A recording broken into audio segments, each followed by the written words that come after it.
Hello class, welcome to Connected.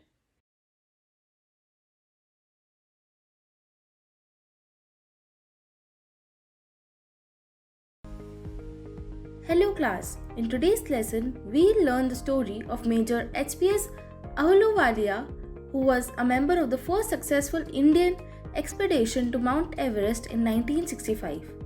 This lesson will tell about his feelings when he stood at the highest point in the world. Let us understand his story in his own words. Children, as we read the first paragraph of this lesson, we understand Major HPS Ahluwalia's feelings. As he stands at the highest peak in the world, looking over the miles of the panorama below them, thanking God for the opportunity he was given, but had a feeling of humility and a slight feeling of relief that it was all finally. Despite being overwhelmed with his success, he felt something else in his heart. He felt that he had achieved the biggest thing in the world and anything he did next to this would bring him down.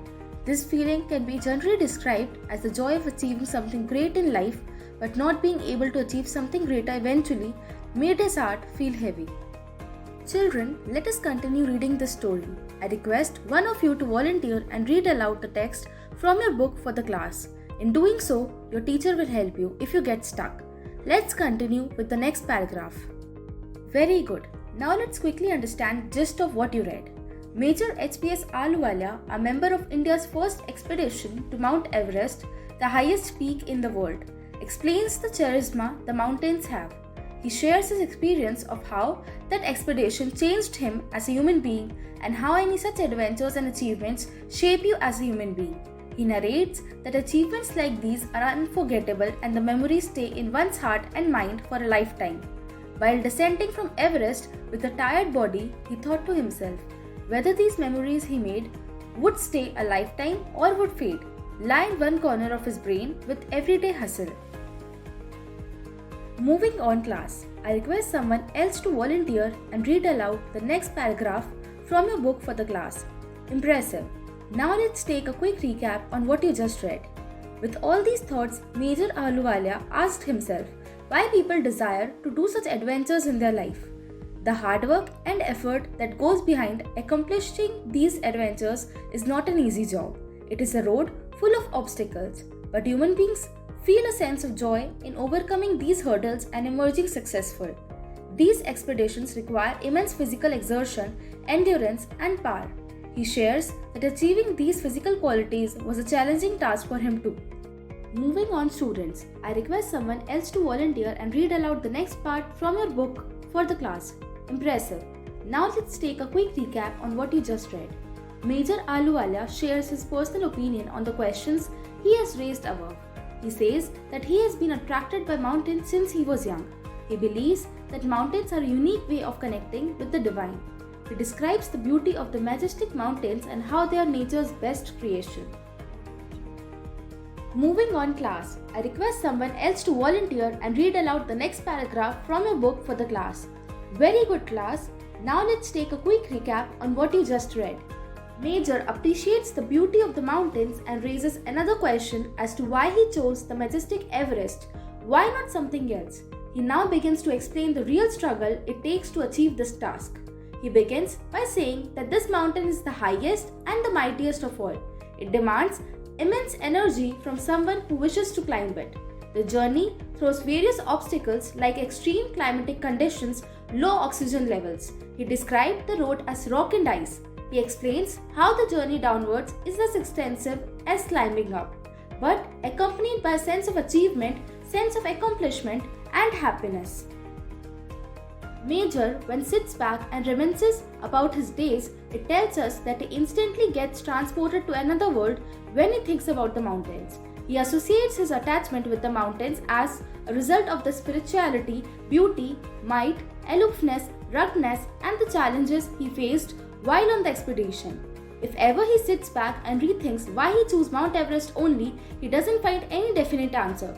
He believes his instincts made him take the adventure, and look for an answer to the question was like searching for something in a dark room. In this paragraph, the author explained how Everest is beyond just a physical activity. He says the climb gives a sense of fulfillment, containment, and satisfaction which is way beyond physical success. He also said the physical conquering was just a byproduct of the enormous experience he got. The author tells the readers that the climb is an adventure that a man never forgets and is an emotional as well as a spiritual experience. In the next paragraph, Major Ahluwalia discusses his story and his journey of climbing. He asks the readers to consider and imagine the journey towards the last climb, the scenery that you are sharing a room with another climber. The companion climber was paving the step by cutting the hard ice. He narrates how difficult it is climbing in such a situation when your companion is helping you climb using a rope and you're using every ounce of energy to climb up the rope. At that point of the summit, someone needs to lend a helping hand. He narrates that various climbers have given stories about how they received help at the moment they were almost quit.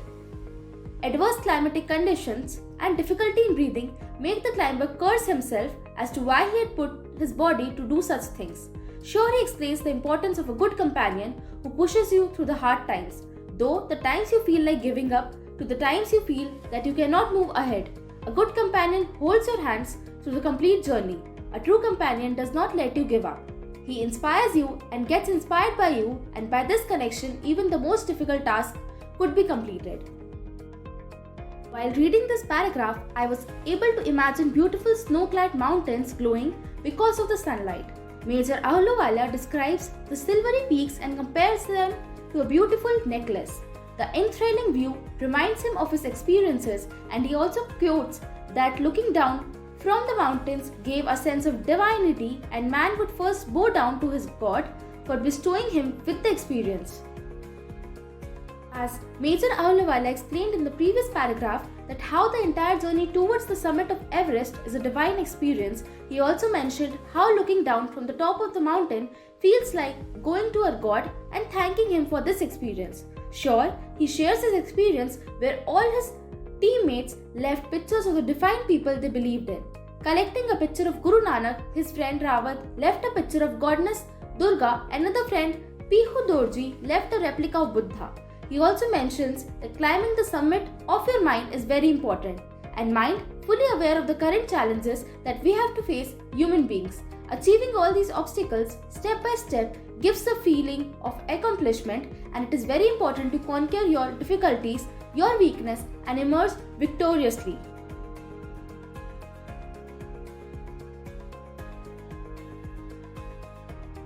Towards the end of the chapter, the writer concludes that his experience of climbing Everest has given him through real life. He explains how climbing Everest has given him the correct outlook and vision for living life. He compares climbing Mount Everest with the internal Everest that resides in our minds. Children, with this, we have now come to the end of this chapter. Let us quickly recall what we learned today by solving these fun exercises. You have 5 minutes to try these out.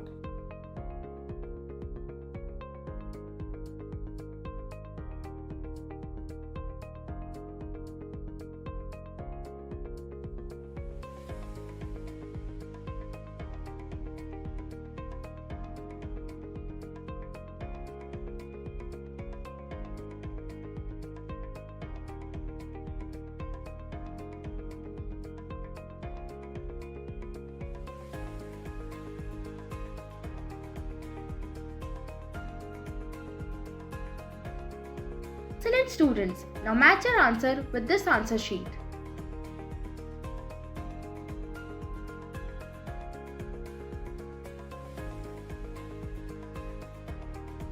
Now, let us all solve some question answers. I will read out a question and you will get 1 minute to think about the answer. After 1 minute, and I will give you the answer and we will discuss the next question.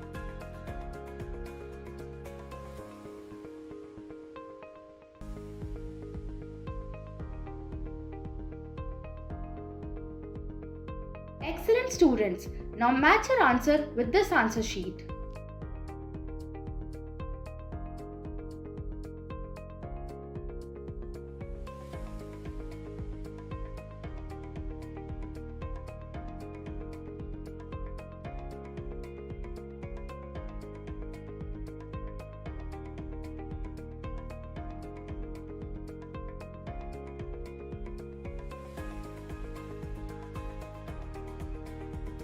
Now, let us all solve some question answers. I will read out a question and you will get 1 minute to think about the answer. After 1 minute, and I will give you the answer and we will discuss the next question.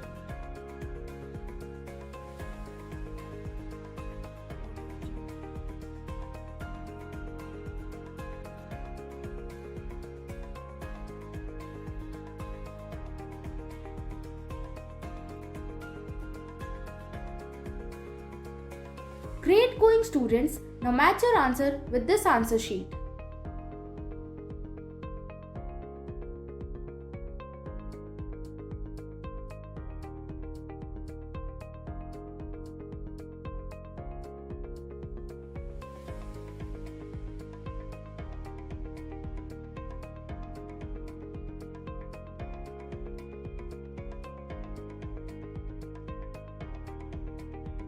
Moving on to the next question. I will read out a question and you will get 1 minute to think about the answer. After 1 minute, and I will give you the answer and we will discuss the next question.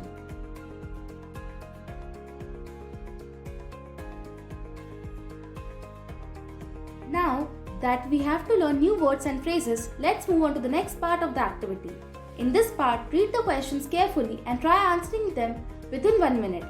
Think carefully and then pick out the right answer. Fill in the blanks in the following dialogues, choosing suitable phrases from those given in the box.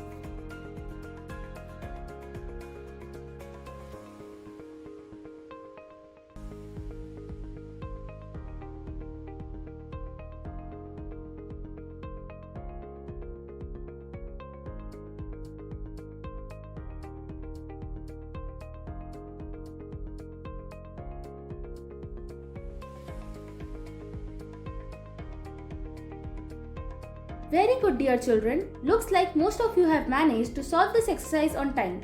For those who couldn't mind, it's never too late to improve. Let's quickly discuss the answers. I request you all to cross-check with the answer sheet given below.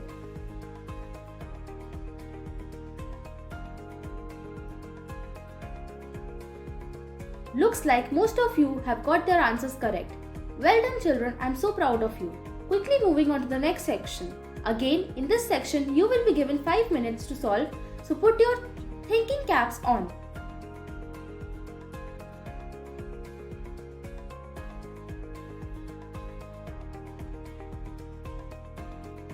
Way to go, students. I will discuss the answers, you cross-check with yours and we will then take the next question. Let's move on to the next part of the activity. In this part, read the questions carefully and try answering them within 1 minute. Think carefully and then pick out the right answer.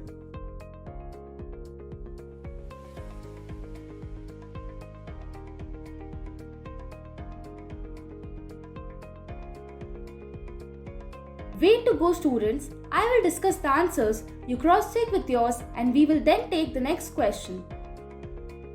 Let's move on to the next part of the activity. In this part, read the questions carefully and try answering them within 1 minute. Think carefully and then pick out the right answer. Please take reference to the above question.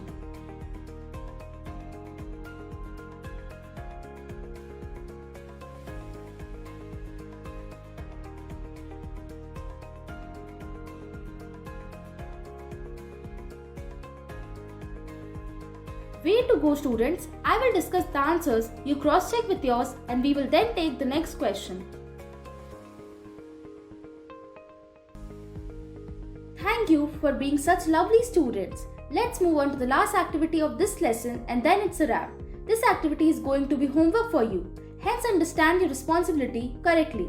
Some composition may be read aloud to the entire class afterwards. Write a composition describing a visit to the hills or any place which you found beautiful and inspiring. Before writing, work in small groups.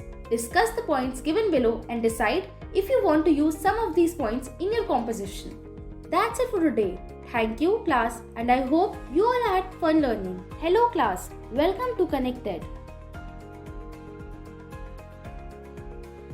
Hello, class. In today's session, we will read the poem of a schoolboy who doesn't seem to look happy. This poem will further tell us why is the boy unhappy.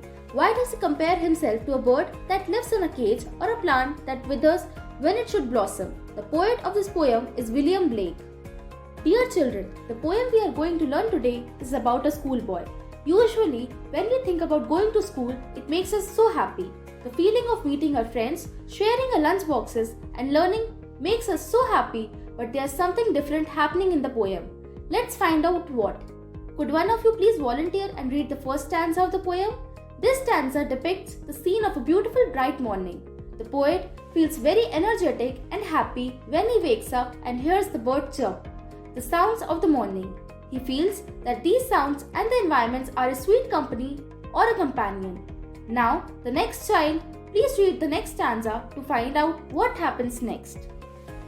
This stanza tells us about how the poet's mood suddenly changed with the thought of going to school. All the happiness he collected from the beautiful summer morning atmosphere suddenly vanished. He started thinking about how he spends his day in school and how difficult it is for him to do so. Dear children, let's read ahead and find out what exactly is making the poet upset. The stanza tells us about the way the poet spends his time in school. He is distracted and cannot focus on his work. He explains how his books do not engage him, nor sitting and learning makes him happy. The poet has further made a beautiful comparison to explain his art. Let's read ahead and find out. So students, you see, the poet has made a beautiful comparison between him as a student and the birds chirping out. He thinks that the birds that fly freely in the air, when caged, are still able to sing their heart out. But when a child does that, he is constantly under the fear of annoyance. So he has to lower his wings and mold himself as society expects a child to be. Let's find out what happens next. In this stanza of the poem, the poet expresses his feelings by narrating a situation where he feels if the buds are cut off, I would the tender plants are cut. How would summer have the beauty it has? Similarly, the poet feels if the children are restricted from being happy and living their lives, how would they blossom and flourish? Now that we have gone through the people, let us solve some questions to understand the concept and ideology better. Below are the meanings of some words we came across in the poem with the simplified meanings. Read them carefully and try remembering them.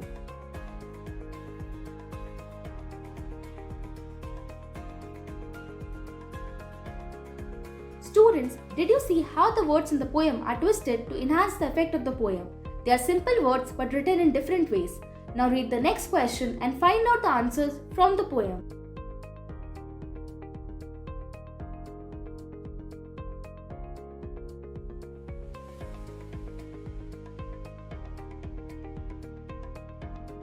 Let's quickly discuss the answers to the previous question.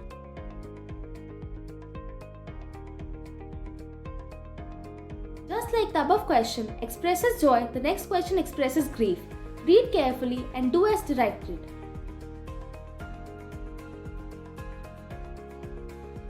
Excellent students, let's begin discussing the answers to the above question.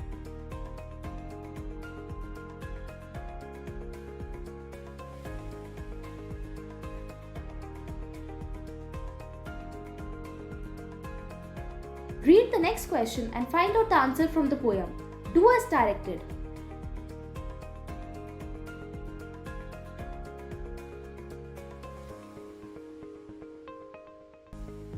Excellent students, let's begin discussing the answers to the above question.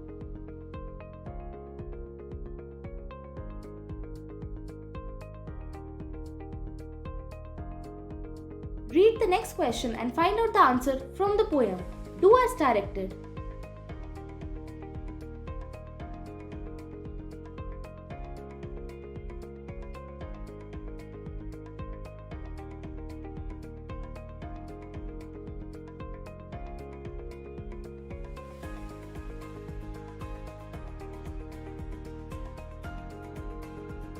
Excellent students, let's begin discussing the answers to the above question.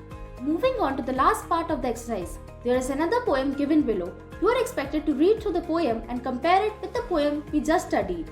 I am going to read a poem. Listen to it carefully and compare with the schoolboy.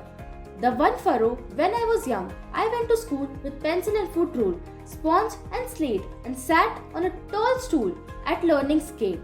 When I was older, the gate swung wide.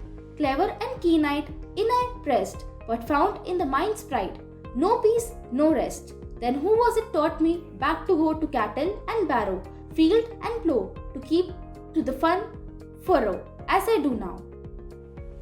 So that's it for today. Thank you class, and I hope you all had fun learning.